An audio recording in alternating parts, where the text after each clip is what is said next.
buena medida, el sexto y último informe de gobierno del presidente López Obrador resumió la manera que tuvo de gobernar, manipulando la información e inclusive diciendo mentiras para construir con sus palabras el México de los otros datos en el que muchos ciudadanos habitan.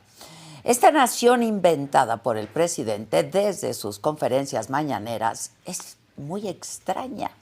Es el país donde, por ejemplo, resulta posible evitar la dispersión del COVID-19 mediante escudos protectores y detentes.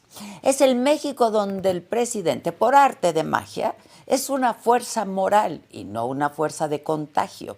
O donde, sin que sepamos muy bien cómo, no hay más violencia, sino solo más homicidios. También es aquí donde todos los asesinatos contra candidatos no son violencia electoral, sino una campaña de desprestigio en contra del gobierno. Aquí, en esta nación donde la corrupción se terminó por decreto, la gente vive toda feliz, feliz, feliz, pese a que el presidente, que juró guardar y hacer guardar la Constitución, pida que no le vengan con el cuento de que la ley es la ley. Como periodista, una de las aseveraciones del informe que más me llamó la atención fue que el presidente aseguró que con sus conferencias matutinas se garantizó el derecho de la información mediante un diálogo circular y abierto. La realidad, presidente, es muy distinta y eso usted lo sabe. De entrada, desde la mañanera, se insultó y atacó tanto a los opositores como a la prensa crítica, llegando al extremo de difundir datos personales y privados, así como información falsa de colegas que fueron críticos con su gobierno y denunciaron algunos escándalos de corrupción de su administrador. Inclusive, se inauguró una sección llamada ¿Quién es quién? En las mentiras de la semana, en el que esta práctica no es de diálogo, sino de intimidación se oficializó.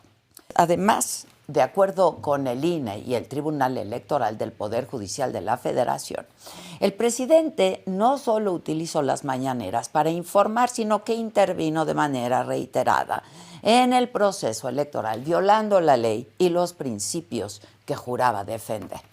Por otra parte, según cálculos del Taller de Comunicación Política, SPIN, el presidente llegó a decir alrededor de 100 mentiras o afirmaciones engañosas en algunas de sus conferencias.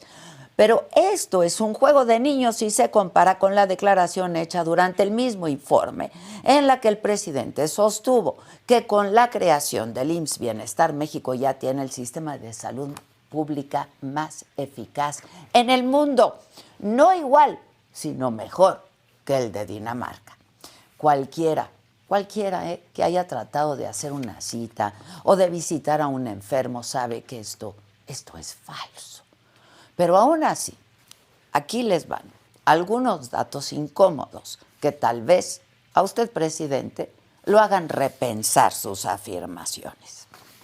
De entrada, aún con la pandemia de coronavirus, durante el sexenio hubo una caída de casi el 30% en consultas externas, generales y de especialidades en instituciones públicas del sector salud en comparación con la administración pasada.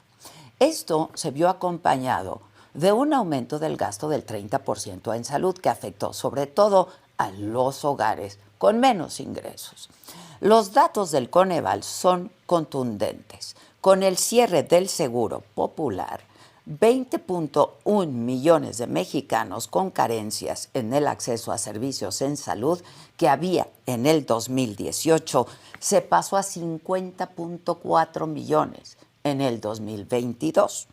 Estos números hacen suponer que sectores de la población se vieron obligados a recurrir a médicos privados por la ineficacia de los servicios de salud que usted, presidente, tanto presume. Y por si fuera poco, según sus propios números, del 2019 al 2024 se construyeron aproximadamente 45% menos unidades de consulta externa que en el periodo equivalente del sexenio anterior. Esa etapa, esa neoliberal a la que usted, presidente, tanto critica. Y ya mejor ni hablar de los más de 800,000 muertos que dejó la pandemia y sus daños colaterales. Por otro lado, la megafarmacia, que es, según usted, la farmacia más grande del mundo, vamos, no tiene ni personal propio y ha surtido 6 recetas diarias en promedio. A menos que en Dinamarca surtan 5 recetas, presidente, su afirmación es falsa.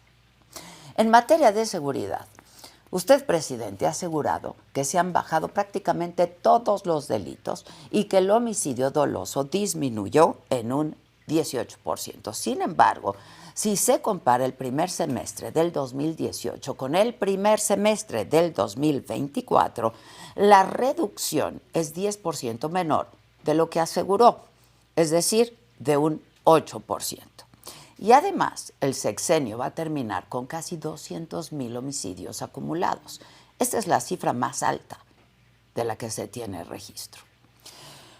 Usted, presidente, también se jactó de que a finales de este año seremos autosuficientes en gasolina, cuando apenas en junio de este año México importó el 62% de los barriles diarios que el país demanda, por lo que ni con la producción que pudiera lograr la refinería de Dos Bocas, que nadie sabe cuándo va a refinar, se podría cumplir esta falsa promesa suya, presidente.